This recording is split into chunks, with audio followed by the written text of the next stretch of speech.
Ayaw mo ba ng networking? Pwes, i-discuss ko sa iyo ang dropshipping business ni WeProvide. Ang maganda, pwede mo itong gawin part-time, even 2 to 3 hours per day, through online marketing. At ang business na to ang nakatulong sa akin. My name is Chris Laksamana. A few years ago, isa akong tatay na struggle sa buhay, tapos ang kinikita, maraming utang, laging aburido. Kaya ang laging dasal ko lang noon, sabi ko sana bigyan ako ng opportunity. Sabi ko kahit mahirap yan, gagawin ko. Hanggang na-introduce sa akin ang kumpanyang WeProvide. Siyempre sa umpisa hindi naman ganun kadali. Sa lahat naman ng negosyo may tinatawag na pagtatanim period. Pero dahil sa ganda ng mga produkto ni WeProvide, nagkaroon kami ng maraming distributor and resellers sa iba't ibang bansa at iba't ibang parte sa Pilipinas. At ilang months lang, nagkaroon ako dito ng magandang kita. Naging top 1 performer din ako for 2 years. Ako din yung naging first icon ng WeProvide. Round of applause for our top 1 performer, Christopher Nico B. Laksamana. Nakabili din ako ng sasakyan. In cash, fully paid.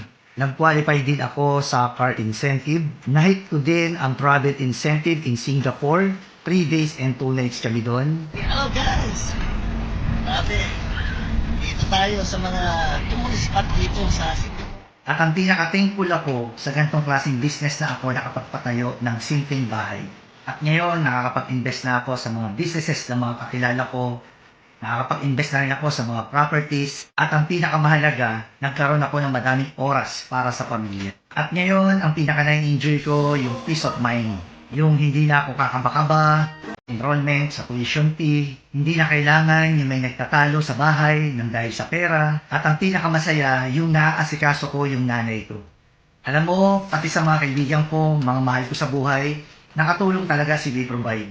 Yung wife ko, full-time mom siya, pero nagagawa din niya yung business. Yung kaibigan namin, dating tricycle driver sa Laguna, ngayon, Millionaires Club na ng WeProvide. So, sino nga ba si WeProvide? Si WeProvide ay pag-aari ng 2 bilyonaryong negosyante, si Mr. Anthony Lam.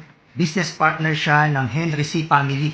Kasi siya ang nagsusupply ng SM Bonus Meat sa lahat ng SM, Luzon, Visayas, and Mindanao. Si Ma'am Celeste naman, marami siyang business. Meron siyang mga resorts, restaurants, beauty clinics, and isa siya sa pinakamalaking shipping brokerage ngayon sa Pilipinas. Si WeProvide ay may sariling manufacturing company na gumagawa ng mga quality products, health, beauty, and wellness. 2 years pa lang ang WeProvide kaya part tayo ng pioneering stage. Ang unang paraan para kumita dito ay ang dropshipping business. Dito, magkakaroon tayo ng personal online store na nandyan ang mga produkto, paliwanag sa mga produkto, testimonial. Ang gagawin lang natin ay isi-share lang natin to sa ating mga social media accounts like IG, Messenger, Facebook. At pag may nag-add to cart or buy now, ang good news, si company na ang bahalang mag-deliver ng produkto sa mga clients. Na ang trabaho na lang natin, mag-promote online.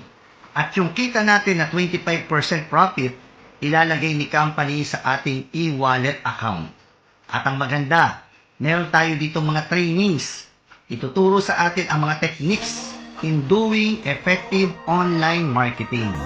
At kung gusto mo malaman ang buong detalye ng negosyong to, kontakin mo lang yung taong nag-send sa'yo ng video na to at humingi ka sa kanya ng schedule para maka-attend ka ng aming online Zoom presentation. Hindi natin alam, baka ito na din ang maging kasagutan sa mga dasal mo.